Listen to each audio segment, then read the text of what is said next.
Hello, welcome to America Salutes. I'm Chaplain Beal, and we're coming to you today from the historic Fort Snelling Veterans Memorial Chapel. And today it's our pleasure to have as our honored guest the person of Harold Van Avery. He's here today, and we are here to recognize him as part of our commemorance of POWs and MIAs. Sports Illustrated named Harold a Silver Anniversary All-American.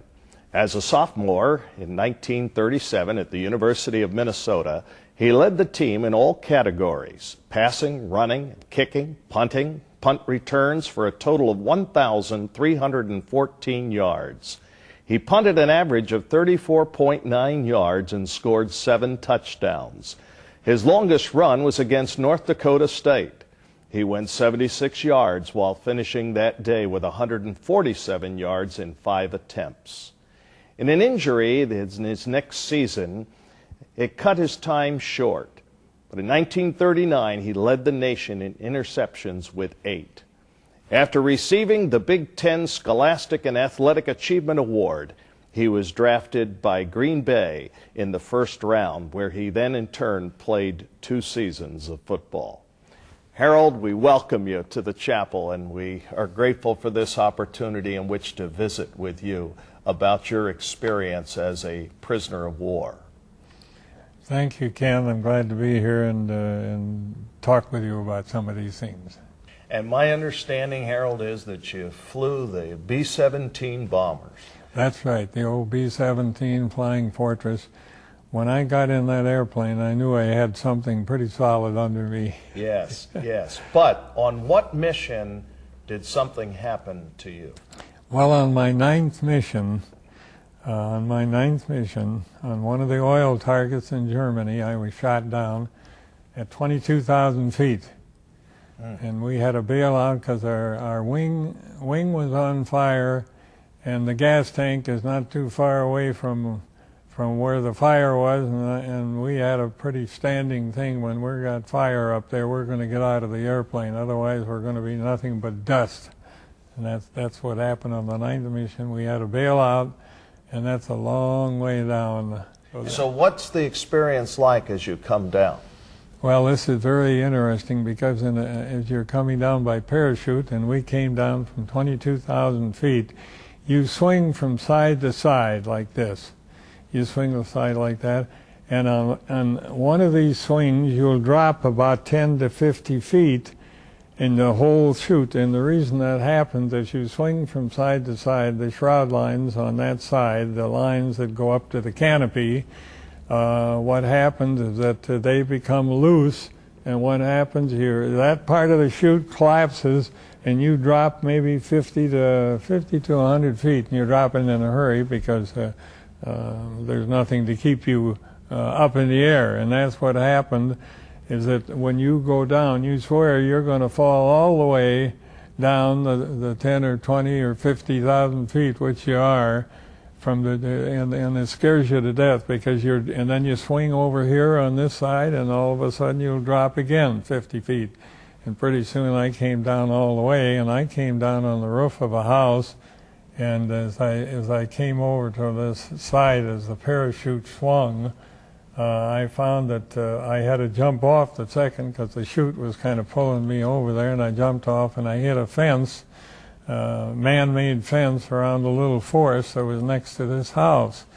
And of course that didn't do my back any good, and when I got through, I got up and I took my chute off and buried it, and I was going to head out of there, and all of a sudden up comes a kid about, he was around 17, 18 years old, had a blue coveralls on, and he wanted me to follow him. He was a Nazi, of course, and he was in charge of that particular area to see any parachuting coming down and so forth.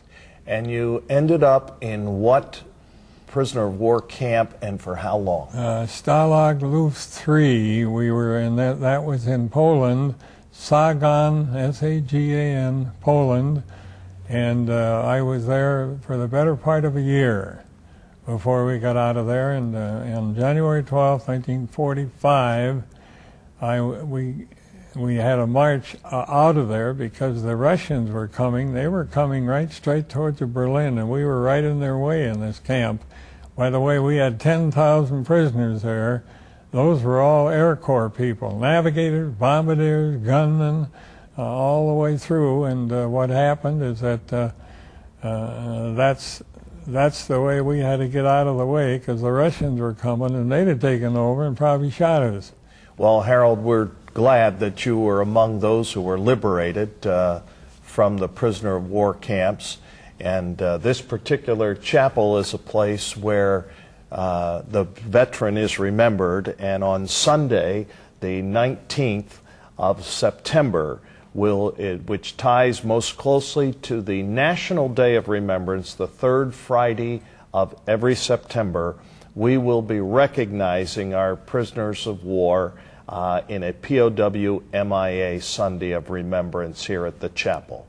So we extend that invitation to all of you to consider coming and joining us, being a part of, where this chapel remembers the POW and the MIA every Sunday with the presence of flag, with that of a pew, which a candle is lit each Sunday, designating the remembrance on our part of our POWs and MIAs, along with a very beautiful, beautiful stained glass window that portrays that as well.